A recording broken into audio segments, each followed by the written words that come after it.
महकमा इत्तलात और ताल्लुकात आमा ने 2 असरी डिजिटल शो बनाए।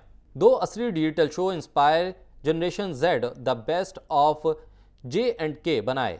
इसका इफ्तिताह लेफ्टिनेंट गवर्नर मनोज सिन्हा ने किया। इसका मकसद नौजवानों को शामिल करना, तफरी और हौसला अफजाई करना है। उन्होंने इस मौके पर कौमी तराना राउंड 2 के फातिहीन को भी एजाज से नवाजा, साथ ही स्टडी लाउंज और रेफरेंस लाइब्रेरी का इफ्तिताह भी किया।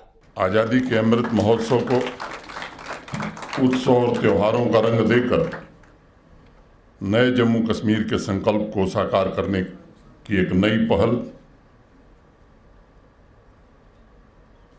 इंफॉर्मेशन डिपार्टमेंट ने शुरू की है। मैं इंफॉर्मेशन डिपार्टमेंट के प्रिंसिपल सेक्रेटरी, डायरेक्टर इंफॉर्मेशन को हृदय से बधाई देना चाहता हूँ।